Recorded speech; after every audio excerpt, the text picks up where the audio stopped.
مفتی طارق مسعود special. United nation میں بڑے بڑے دنیا کے ذہین لوگ بیٹھتے ہیں، انہوں نے ہومو سیکس پہ بات کی کہ یہ عقل کے کیسے خلاف ہے۔ انہوں نے کہا یہ تو عقل کے خلاف نہیں، وہ بھی راضی یہ بھی راضی، تو جب آپس میں ایک دوسرے سے انجوائے کریں تو عقل سے فیصلہ کر سکتے ہو کہ یہ صحیح ہے غلط ہے۔ 10 سال آپ لڑتے رہو گے، بحث کرتے رہو گے، عقل اس بارے میں اندھی ہو جائے گی، خاموش ہو جائے گی، وہ سوچتی رہے گی مگر کسی نتیجے پر نہیں پہنچے گی۔ زنا ہونا چاہیے یہ معاشرے میں، نکاح ہونا چاہیے، اگر آپ عقل سے فیصلہ کرو تو قیامت آ جائے گی، آپ نہیں فیصلہ کر سکتے۔ بھائی وہ لڑکی بھی راضی ہے، مرد بھی راضی ہے، تو کیا ہو رہا ہے اس میں، کیا حرج ہے؟ اچھا یہ لوگ وہاں قانون سازی کرتے ہیں جہاں ان کو یہ خطرہ ہوتا ہے کسی پہ ظلم نہ ہو جائے، حالانکہ اگر عقل سے فیصلہ کیا جائے تو جبری زنا بھی جائز ہونا چاہیے، کیونکہ جانور تو جبرن بھی کر رہے ہوتے ہیں یہ کام، لیکن وہاں آ کے کہتے ہیں دنیا میں فساد پھیل جائے گا۔ ورنہ عقل سے اگر آپ فیصلہ کرواؤ تو عقل تو یہاں بھی اس طرف بھی دلائل ہیں کہ جبر بھی جائز ہونا چاہیے۔ تو بہت سارے مواقع ایسے ہیں جہاں انسان کا بچہ اس وقت تک نہیں بن سکتا جب تک اس کو صحیح طور پر گائیڈنس نہ ملے۔ قرآن کا یہ دعویٰ ہے کہ انسان پیغمبروں کی تعلیمات کے بغیر انسان کا بچہ بن ہی نہیں سکتا۔ ایک حد تک آپ کی عقل آپ کو گائیڈ کرے گی، اس کے بعد عقل ہتھیار ڈال دے گی، وہ کہے گی بھائی مجھے نہیں پتا، مجھے کوئی بتائے گا اور میں اس کی تقلید کروں گا۔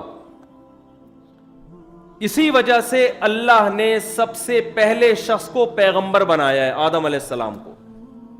اگر دنیا میں ایک انسان پیغمبر کے بغیر آ جاتا، اس کے پاس ہدایت نہ ہوتی، وہ ٹھوکریں کھاتا کہ مجھے نکاح کر کے زندگی گزارنی ہے یا زنا کرنا ہے، اور اس کی عقل اس کو کبھی بھی نکاح کی طرف لے کر نہ آتی۔ آپ اگر جنگل میں کچھ لوگوں کو چھوڑ دینا، یہ ہمارے بعض ماہر نفسیات ایک نمبر کے پھینکو ہوتے ہیں۔ ایک ماہر نفسیات سے کسی نے پوچھا کہ نکاح دنیا میں کب رائج ہوا؟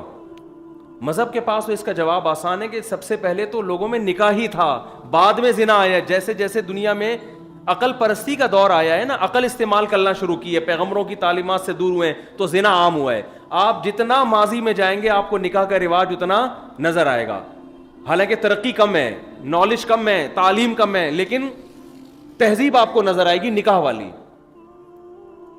تو ماہر نفسیات سے کسی نے پوچھا، انہوں نے کہا کہ 4000 سال پہلے نکاح کا رواج دنیا میں آیا ہے، پتہ نہیں کسی گورے کی کتاب میں پڑھ لیا ہوگا۔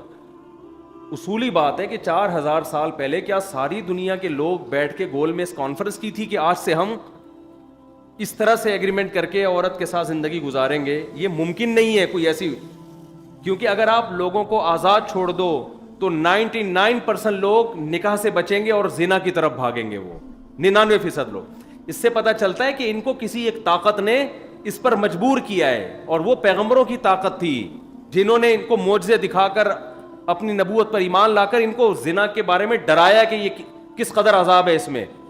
تو جتنا آپ ماضی کی طرف جائیں گے آپ کو مختلف قوموں میں نکاح کا رواج اتنا زیادہ نظر آئے گا، جتنا آپ مستقبل کی طرف جائیں گے یہ رواج آپ کو کم ہوتا ہوا نظر آئے گا۔ اس سے پتہ چلتا ہے کہ کوئی مینجمنٹ شروع میں تھی جس کے تحت یہ سارے کے سارے جمع تھے، اور قرآن یہی دعویٰ کرتا ہے کان الناس امۃ واحدہ، لوگ ایک مذہب پہ تھے، بعد میں دنیا میں بہت سارے مذاہب آئے ہیں، اور وہ ایک مذہب برحق مذہب تھا جس کو اسلام سے تعبیر کیا جاتا ہے، وہ پیغمبروں کی تعلیمات تھیں۔ تو انسان کے کو صحیح اور غلط کی تمیز پیغمبروں کے بغیر نہیں مل سکتی، ناممکن ہے، وہ نہا نہیں سکتا، اس کو نہانا پیغمبروں نے سکھایا ہے، وہ لباس پہننا پیغمبروں نے سکھایا، ناخن کاٹنا پیغمبروں نے سکھایا، فطرت پہ قائم رہنا پیغمبروں نے سکھایا، کیا کھانا ہے کیا نہیں کھانا یہ کس نے سکھایا ہے؟ یہ جب خود سیکھنا شروع کیا تو آپ دیکھو کتے بلی بھی کھانے شروع کر دیے اس نے، اور کتے بلی تک اکتفا کیا ہوا ہے قانون کی وجہ سے۔ اگر آپ قانون کی گرفت تھوڑی سی ڈھیلی رکھیں تو انسانوں کو بھی کھانا شروع کر دیں گے، اور کھایا جاتا ہے۔ اور عقل یہ کہتی ہے کہ انسان اگر انسان کو کھا لے تو اس میں کوئی حرج بولو بھائی نہیں ہے، کیونکہ جب آپ مری گئے تو قبر میں کیڑوں نے بھی کھا لینا ہے، تو بہتر نہیں کسی وسیم بھائی کو کھلا دو آپ۔ یہ آپ لوگ کی سمجھ میں نہیں آ رہا تو باقی کس کی سمجھ میں آئے گا بھائی؟ عقل سے آپ فیصلہ کر سکتے ہو کیا؟ یہ کوئی اگر عقل کو لے آئے درمیان میں اور بحث کرنا ہم شروع کر دیں, بھائی ایک آدمی کا انتقال ہو گیا, اب قبر میں ڈالو گے یا آگ میں جلاؤ گے یا کوؤں کو کھلاؤ, گدھوں کو پارسی لوگ کھلاتے ہیں, تو کسی نے کھانا ہی ہے نا. قبر میں بھی جو مٹی کھاتی ہے تو پہلے تو کیڑے کھاتے ہیں. تو یار ویسے ہی دنیا میں گوشت کی کمی ہے, جو سے ایک دعویٰ, حالانکہ کمی ومی کسی چیز کی نہیں ہے, لیکن ایک فرض کر لو بقرعید میں مسلمان اتنے کروڑوں جانور کاٹ دیتے ہیں, تو پورے سال گوشت اور انسان کا گوشت فل آف پروٹین, تو کیا ہی اچھا ہوگا کہ جن صاحب کا انتقال ہوا ہے آپ ان کے قتلے بنا کے چانپے وہاں پہ بنا کے کھا لیں. تو کیا جا رہا ہے, آپ کو برا لگ رہا ہے, آپ کا چہرہ بھی تھوڑا سا یوں ہوا, یہ اس لیے ہو رہا ہے کہ آپ یوز ٹو نہیں ہیں. گورا یہ کہتا ہے کہ اگر یہ تمہارے معاشرے میں جو عورتیں آدھے آدھے کپڑے پہن کے گھومتی ہیں تمہیں برا لگتا ہے نا, اس لیے کہ تم اس کے عادی نہیں ہو. جب اس کے عادی ہو جاؤ گے تو برا نہیں لگے گا. تو ابھی جو آپ کا منہ بنا یہ مثال پر میں دیکھ رہا ہوں آپ کو بہت غور سے نا, یہ اب عادی ہو جائیں گے تو پھر جاوید نہاری میں کیا ہوگا بھائی, پھر تو وسیم بھائی کی نہاری لاؤ یار, وہ سننا چاہیے. آج فلاں کا انتقال ہوا اس کی نہاری لاؤ. جیسے ایک حبشی کہہ رہا تھا کہ وہ یہ بڑے پہلے خونخوار ہوا کرتے تھے نا, تو ہم تو کسی قوم کی تعریف کرتے ہیں نا, وہ دیکھنے میں بڑے اچھے ہوتے ہیں, وہ ڈسپلن میں بڑے اچھے, تو یہ جب جنگلی لوگ تعریف کرتے ہیں تو کھانے میں بہت اچھے ہوتی ہے. فلاں قوم کے لوگ کیسے ہوتے ہیں, کھانے میں بہت اچھے. تو عقل سے اگر آپ فیصلہ کرواؤ گے تو عقل بہت جگہوں پہ ٹھوکریں کھائے گی. تو قرآن نے یہ دعویٰ کیا ہے کہ اللہ کی ہدایت کے بغیر, اللہ کی گائیڈنس کے بغیر انسان کو گائیڈنس مل نہیں سکتی. اور اس کی ایک عقلی دلیل بھی ہے. دیکھو گائیڈنس ہمیشہ اپنے سے اوپر والے سے ملتی ہے, گائیڈنس ہمیشہ اپنے سے اوپر والے سے. تو ہمیں گائیڈ وہ ذات کرے گی جو ہم سے اوپر ہے, بڑوں سے سیکھتا. انسان سے اوپر تو کوئی مخلوق نہیں ہے. جانوروں کو تو ہم سکھا دیتے ہیں, سدھا دیتے ہیں بہت سی چیزیں, ہمیں کون سکھائے گا؟ ہمیں وہ ذات جو ہم سے اوپر ہے, اور انسان سے اوپر اللہ کے علاوہ کوئی بھی نہیں ہے. تو میرا یہ ٹاپک نہیں ہے, میں ابھی اصل موضوع کی طرف آ رہا ہوں, یہ تو تمہید ہے. تو اللہ تعالیٰ نے لاکھوں ہزاروں پیغمبروں کو بھیجا ہدایت دے کے, تاکہ وہ ہدایت لوگوں کو پہنچائیں. اس میں انہوں نے بتایا کہ تمہارا رب ایک ہے, تم خود سے نہیں بنے, تمہیں کسی نے پیدا کیا. سائنسدانوں سے یہ مسئلہ بھی حل نہیں ہو کے دے رہا. آدھے کہہ رہے ہیں خود کائنات وجود میں آئی, آدھے کہہ رہے ہیں کسی نے بنایا. جو کہہ رہے ہیں کسی نے بنایا ہے وہ کہہ رہے ہیں اللہ نہیں ہے, پتہ نہیں کسی نے بنا دیا, ہمیں نہیں پتا کون ہے. ہم کہہ رہے ہیں جو ایسا گونگا بہرا خدا جو بولتا ہی نہیں ہے, نہ بدنوں سے بات کرتا ہے, ایسے ہی خدا پہ ہم ایمان نہیں لے کر آتے. ہم ایسے خدا پر ایمان لاتے ہیں جس نے پیغمبروں کو بھیجا اور اپنا تعارف اس نے کروایا, تو وہ اللہ ہی ہے, اللہ کے علاوہ کوئی اور نہیں, اس نے اپنا نام اللہ بتایا ہے. تو یہ بحثیں چل رہی ہیں. پیغمبروں نے ہمیں ہدایت دی, پیغمبروں نے بتایا کہ کوئی خدا ہے جس نے پیدا کیا ہے, اور وہ پیدا کر کے بھول نہیں گیا. وہ اچھے کاموں سے خوش ہوتا ہے, برے کاموں سے ناراض ہوتا ہے. اچھے کاموں کی ڈیفینیشن بھی اس نے بیان کر دی, اور برے کاموں کو بھی اس نے ڈیفائن کر دیا. اس نے بتایا نشہ حرام ہے, جوا حرام ہے, زنا حرام ہے, بوڑھے باپ کو اولڈ ہاؤس میں جمع کرنا حرام ہے, رشتہ داری توڑنا حرام ہے, نسل روکنا حرام ہے. یہ ساری چیزیں اس نے بتا دی. غربت کے خوف سے نسل روکنا بھی حرام ہے. اس نے بتایا کہ رشتہ دار انسان کو خاندانوں کے شکل میں پیدا کیا ہے. ہر آدمی اخپل طریقے سے زندگی نہیں گزارے گا. ہوتا ہے نا انفرادی لائف, پرسنل لائف, ہر آدمی کی بس یہی بن چکی ہے. او بھائی یہ تیرا ماموں ہے, تیرا چاچا ہے, تیری بہن ہے, تیرا بھتیجا ہے, او بھائی میں کسی کو نہیں جانتا, میری کیا ہے پرسنل لائف. یہ نہیں, اسلام یہ نہیں مانتا.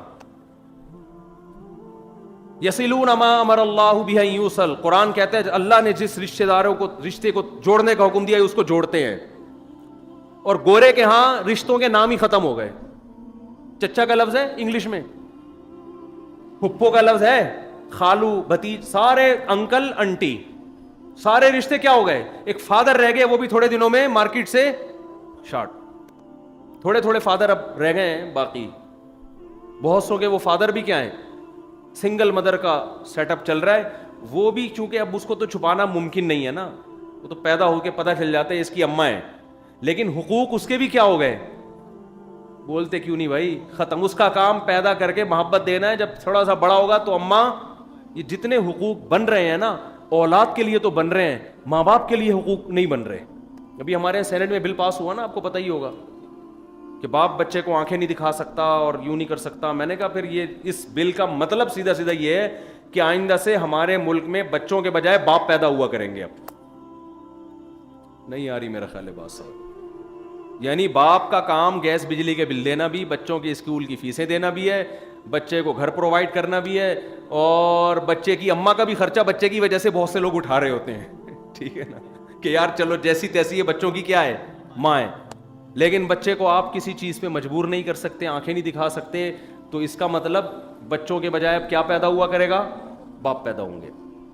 وہی حدیث ہے ان تلد الامۃ ربتہا, قیامت کی علامت ہے باندھی اپنے آقا کو جنے کی. یعنی الٹا کام ہو جائے گا, پیدا ہونے والا باپ ہوگا اور پیدا کرنے والا وہ اولاد ہوگا. اور یہ نظر آ رہا ہے ہمیں, بہت سے لوگ باہر سے آتے ہیں, یورپ میں امریکہ میں, سب کی بات نہیں کر رہا, وہ ایسے بیٹھ کے اپنے بچوں کے سامنے پست آواز سے بات کر رہے ہوتے ہیں, ڈر رہے ہوتے ہیں کہ ہماری آواز اونچی ہوئی تو ہمارے بیٹے کو غصہ آ جائے گا.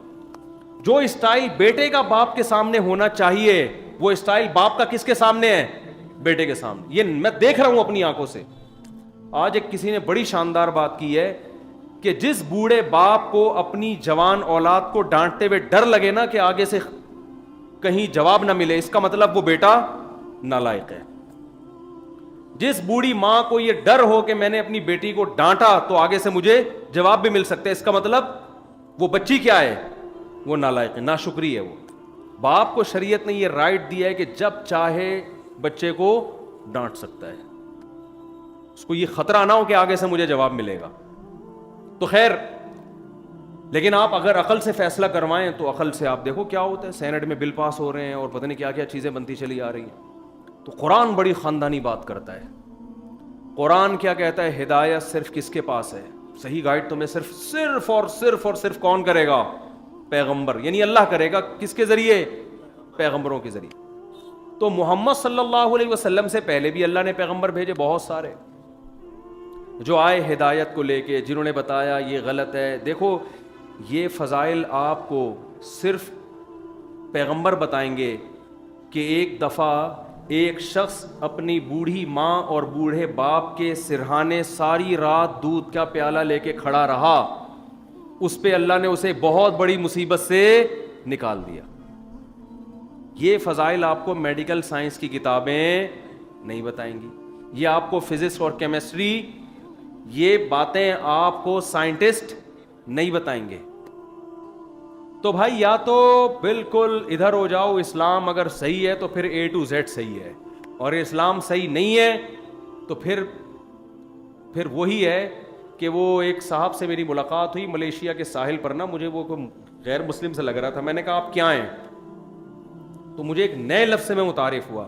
اس نے کہا, میں ایک بڑا عجیب سا لفظ اس نے بولا, میں پتہ نہیں فری کا لفظ آ رہا تھا اس میں. ایک تو ایتھیسٹ ہوتا ہے نا جو خدا کا منکر ہے, ایک اور لفظ ہے, نہیں فری مینسن نہیں, پتہ نہیں ایک لفظ تھا, اس کا مطلب اردو میں یہ بنتا تھا کہ میں نظریے سے آزاد ہوں, یعنی میرا سرے سے کوئی نظریہ. میں نے کہا یہ بھی ایک نئی قسم مارکیٹ میں آئی ہے بھائی. کیا مطلب, ہم اگر اس سے پوچھیں خدا ہے تو کہہ رہا ہے پتہ نہیں, ہم کہیں نہیں ہے تو کہہ رہے پتہ نہیں.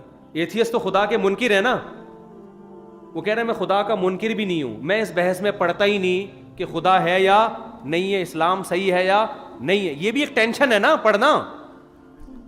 ارے بھائی آپ خدا کا انکار کرو گے, لوگ کہیں گے کیوں, دلائل دیں گے آپ کو, آپ اس کے خلاف دلائل دو گے, وہ خدا کے حق میں دلائل دیں گے. یہ بھی ایک ٹینشن میں تو آ گئے نا آپ. وہ کہہ رہے ٹینشن فری زندگی کا مطلب ہے سرے سے کوئی کانسیپٹ ہے, لائف کو انجوائے کرو, کھاؤ پیو مرو, ٹھیک ہے نا. تو وہ ایک لفظ تھا, اس کے لیے میرے ذہن سے نکل گیا. تو میں کہتا ہوں پھر ایتھیسٹ بھی نہ بنو, پھر یہ والا بن جاؤ, جیسے کولیسٹرول فری آئل ہوتا ہے نا, تو ایسے اب نظریہ فری آدمی بن جاؤ. کوئی سرے سے کسی قسم کا کانسیپٹ رکھنے کی ضرورت نہیں ہے.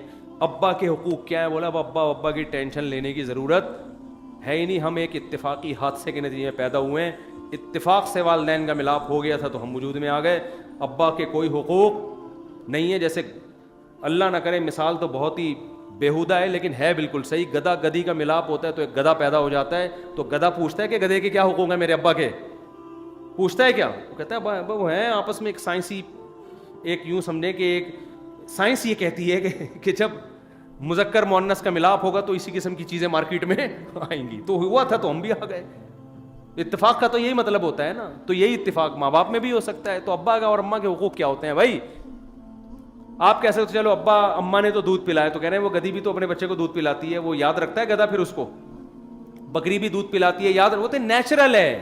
بکری اپنے بچے کی خدمت اس لیے نہیں کرتی کہ یہ بڑا ہو کر میری خدمت کرے گا, وہ نیچرل ہے. تو اسی طرح انسانی ماں بھی اپنے بچے کو دودھ پلاتی ہے, نیچرل ہے. یہ کوئی ماں کا احسان, گورا تو یہی کہتا ہے نا, وہ ماں کا احسان وحسان نہیں ہے. تو اس لیے وہ بڑے ہو کر اپنی زندگی گزارو. تو میں آپ سے یہ گزارش کر رہا ہوں, ایک ریکویسٹ کر کے جا رہا ہوں کہ دیکھو بھائی, یا تو مکمل ادھر ہو جاؤ, اسلام کو نہ داڑھی میں فالو کرو. داڑھی تو بہت آگے کی چیز آ جاتی ہے نا, بالکل کسی چیز میں اسلام کو آپ کو فالو کرنے کی چندہ ضرورت نہیں ہے, ٹینشن لینے کی ضرورت نہیں ہے. عقل سے ہر چیز کا فیصلہ کرو. تو عقل کہتی ہے بھائی لائف کو کیا کرو, انجوائے. اور اگر کوئی چرس پی کے مر جائے گا تو وہ جب خوش ہے اس پہ مرنے پر, تو آپ کو کیا تکلیف ہو رہی ہے؟ ہیروئن چی کو پتا ہوتا ہے مروں گا, لیکن ہیروئن پی رہا ہے وہ, تو وہ اسی کے وہ کہہ رہا ہے یار اس خوشی میں مر جاؤں تو کوئی غم کی بات نہیں ہے. آپ خام جو خودکشی کر رہا ہے اس کو بھی مت روکو, اس کو خودکشی کرنے میں سکون مل رہا ہے, تو آپ خام خام میں کباب میں ہڈی کیوں بن رہے ہو؟ عقل یہ کہتی ہے. اگر کوئی ابا کے مرنے پر کباب بنا کے کھا رہے ہیں ان کے, عقل کہہ رہی ہے یہ غلط کام. اور دیکھو شاید دنیا میں یہ لا پاس بھی ہو جائے بات. ابھی تو مذہب کے اثرات, عیسائیت, ابھی جو یونائٹڈ نیشن میں لوگ بیٹھے ہوئے ہیں نا, زیادہ تر یہودی عیسائی لوگ ہیں, مذہب کے اثرات سے متاثر ہیں. ابھی اس انتہا تک نہیں گئے ہیں, لیکن آہستہ آہستہ اس انتہا تک یہ پہنچیں گے. آپ دیکھو یہ بہنوں سے شادی اور محرم رشتوں سے شادی بھی الاؤ ہو جائے گی تھوڑے دنوں میں جا کے, کیونکہ عقل اس کو بھی اس کے خلاف بھی نہیں ہے. بھائی مذکر مؤنث ہے نا, رشتے تو جب ختم ہو گئے تو مذکر مؤنث رہ گیا. تو آہستہ آہستہ آہستہ آہستہ انسانیت تباہی کی طرف جا رہی ہے, ہدایت نہ ہونے کی وجہ سے. اور اس میں چراغ واحد اسلام ہے. اسلام کے علاوہ کسی اور کے پاس یہ چراغ اندھیروں میں روشنی نہیں ہے, نہ ہندو کے پاس, نہ عیسائی کے پاس, نہ سکھوں کے پاس. سکھوں کا تو مذہب دیکھ کے ہی آدمی کو وحشت ہونا شروع ہو جاتی ہے, یار یہ میں افورڈ نہیں کر سکتا. تبھی سارے سکھ اس پہ عمل بھی نہیں کرتے. اللہ کا بڑا فضل ہو گیا, یہ بہت بڑا اللہ کا فضل ہو گیا. وہ خود اپنے مذہب کو پورے طور پہ فالو نہیں کرتے. ہندو خود پورے, اگر ہندو 100% پنڈت جی جیسے بن جائیں تو سانس لینا مشکل ہو جائے گا, بتا دوں آپ کو, کیونکہ پھر سب گائے کا پیشاب پیئیں گے. معذرت کے ساتھ ہندو لوگ بھی بہت بیان سن رہے ہوتے ہیں, تو سب گائے کا پیشاب پیئیں گے, گوبر ووبر کی سیوا ہوگی, افورڈ کرنا مشکل ہو جائے. اور اگر سارے مسلمان بن جائیں, حقیقی اسلام کو فالو کریں, تو سب سے زیادہ عزت ماں باپ کو ملے گی. کوئی اپنے بوڑھے باپ کو اولڈ ہاؤس میں جمع نہیں کرائے گا. لوگ اس کے قدموں میں جنت تلاش کریں گے, رشتہ داری جوڑیں گے. عورت سے ریلیشن اگر ان کا قائم ہوگا تو اس کی بھاری بھرکم قیمت ادا کرنی پڑے گی. مہر کی صورت میں گھر دینا, گیس بجلی کا بل, اس کے بچوں کی ساری زندگی کی کفالت, ساری زندگی اس کے نخرے اٹھانا اور جہیز میں. اور میرے نظریے پر اگر عمل کرے گا تو 25-30 سالیں بھی ملیں گے اس کو, کیونکہ ہمارے نظریے میں پھر 4 آ جاتی ہیں نا, تو پھر سالے ہول سیل کے حساب سے ملیں گے. آپ خود سوچو کہ ایک سسر کو افورڈ کرنا اتنا مشکل ہے, جس کے 4 سسر ہوں, اس کے لیے زندگی کیسی اجیرن ہوگی. تو یہ اسلام عورت کو آزادی دیتا ہے, پھنساتا کس کو ہے؟ مرد کو پھنساتا ہے. اور لبرلزم مرد کو عیاشی دیتا ہے, پھنساتا کس کو ہے؟ عورت کو. اگرچہ وہ لیبل عورت کی آزادی کا لگاتا ہے, لیبل آزادی کا لگاتا ہے. تو اگر اسلام کو فالو کرنا شروع کر دیں, پاکیزہ غذائیں کھائیں گے. جو کرونا وائرس چمگادڑیں کھانے سے دنیا میں پھیلا ہے, یہ بھی نہیں پھیلے گا. کتے بلی نہیں کھائیں گے. بہت سے ملکوں میں خوراک کے بعد ماؤتھ اسپرے کیا جاتا ہے منہ کی بدبو دور کرنے کے لیے. ہمارے حضرت کو کسی نے ماؤتھ اسپرے دیا کہ کھانا کھانے کے بعد منہ میں اسپرے کرنا چاہیے, خوشبو آتی ہے. نے فرمایا ہم ایسی چیزیں کھاتے ہیں جو منہ سے ویسی خوشبو آتی, کھانے کے بعد تو منہ میں خوشبو ہوتی ہے. کوئی نہاری کھا کے آیا, بریانی کھا کے منہ سے پتہ چل جاتا ہے, بھوک بڑھ جاتی ہے آپ کی بھی. فرمایا یہ کس پاگل نے ایجاد کر لیا ماؤتھ اسپرے؟ پتہ چلا بھائی یہ ان ملکوں کے لیے جو کتے بلی کھا رہے ہوتے ہیں, ان کے منہ سے بدبو آتی ہے. کلوا من الطیبات واعملوا صالحا. قرآن کہتا ہے پاکیزہ چیزیں کھاؤ, عمل بھی پاکیزہ کرو. عمل بھی کیا کرو؟ بہت سے ٹاپک تو دنیا میں تہذیب کے طور پر ہے ہی نہیں. حب مال, مال کی محبت بری چیز ہے, یہ دنیا کا موضوع, یہ کسی کتاب کا ٹاپک ہی نہیں ہے. حالانکہ تہذیب کی بنیاد یہاں سے شروع ہوتی ہے, آپ میں لالچ اور ہوس کو ختم کیا جائے, اور یہ ختم ہوگی دنیا کو مسافر خانہ سمجھنے سے کہ اصل کچھ اور ہے. اگر آپ نے دنیا ہی کو اصل سمجھ لیا تو آپ میں ہوس ختم نہیں ہوگی, آپ دولت جمع کرنے میں لگو گے, یہیں سے انسانیت کا جنازہ نکلتا ہے. تو انسانیت کے پاس نجات کا واحد راستہ اسلام کے علاوہ کچھ اور نہیں ہے. تو آپ کو یہ, مجھے اور آپ کو یہ غریبی میں مل گیا ہے, تو بھائی ہمیں اس کی قدر کرنی چاہیے. اور ایک حدیث سنا کر اپنے بیان کو ختم کرتا ہوں. رسول اللہ صلی اللہ علیہ وسلم نے فرمایا, ذاق طعم الایمان من رضی باللہ ربا وبالاسلام دینا وبمحمد نبیا صلی اللہ علیہ وسلم. فرمایا اسلام جو ہے نا یہ ایک میٹھی چیز ہے جس کا ایک بڑا لذیذ ذائقہ ہے, کیونکہ نیچر ہے نا. دیکھو اس کی میں ایک مثال دیتا ہوں. آپ بڑے میلے کچیلے گندے تھے, آپ سکون میں ہوگے سکون میں, بدبو آ رہی ہے جسم سے, کپڑے بھی میلے, آپ جا کے نہا دھو کے آتے ہو, صاف ستھرے کپڑے پہنتے ہو, طبیعت میں ایک دم ایک سکون ملتا ہے کہ جگہ بھی صاف ستھری, ایک دم ایک سکون ملتا ہے کہ نہیں ملتا. تو میں نے آپ کو بیان کے شروع میں بتایا تھا کہ انسان کی دو زندگی ہیں, ایک جسمانی اور ایک روحانی. تو اسی طرح جیسے جسمانی گندگی کا انسان شکار ہوتا ہے, روحانی طور پر بھی انسان گندا اور میلا ہوتا رہتا ہے. زنا کر کے, شراب پی کے, نشہ کر کے, ماں باپ کو ستا کے, جھوٹ بول کے, حق تلفی کر کے, دنیا کی محبت کر کے.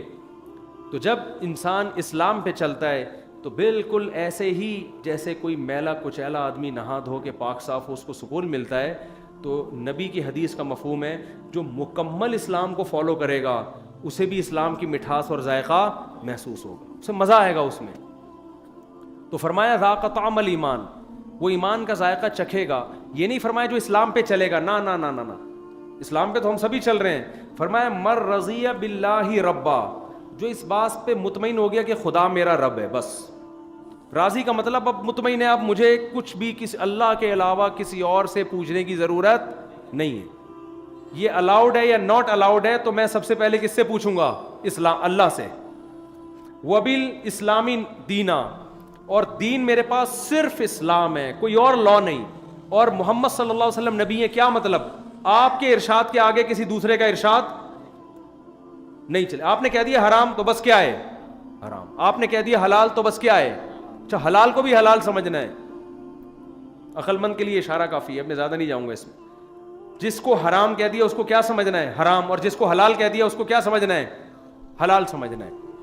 تو آپ نے فرمایا جو دل سے اس پہ مطمئن ہو گیا نا کہ بس اب آئندہ زندگی انہی اصولوں پہ گزرے گی, تو آپ صلی اللہ علیہ وسلم نے فرمایا ذاق طعم الایمان, ایمان کی مٹھاس کو کیا کرے گا؟ ذائقے کو محسوس, لذت آئے گی اس کو.